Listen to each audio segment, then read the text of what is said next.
চলো অমরকণ্টকের ঘোড়ার জার্নিতে আমরা কি খেয়েছিলাম তোমাদের সাথে একটু শেয়ার করি। হোটেল থেকে থালি নিয়ে আসা হয়েছিল। থালির দাম ছিল 100 টাকা। যেহেতু খাবার পার্সেল হয়েছিল সেই কারণে থালির দাম নিয়েছিল 120 টাকা।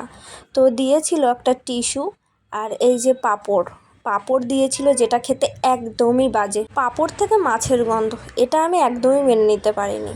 তো চলো থালিতে ফিরে যাওয়া যাক। থালিতে ছিল ভেন্ডির তরকারি, যেটা খেতে একদমই বাজে। ভেন্ডিটা এদিকে সিদ্ধ হয়নি। আর তারপর রুটি দিয়ে খাওয়ার জন্য ছিল 3 রকম ছোলা দিয়ে একটা তরকারি, ছিল মিষ্টি, আর এদিকে দিয়ে দিয়েছে রুটি।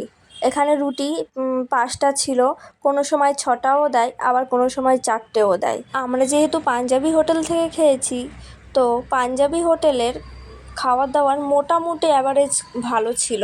দিয়েছিল শসা, আর এদিকে দিয়েছিল কাঁচা পনির দিয়ে একটা সবজি, আর এদিকে দিয়েছিল আলুর ঝোল, সাথে ছিল ভাত এবং ডাল, আর এদিকে এটা কি একটা ছিল টকটক খেতে, আর সাথে ছিল টক দই।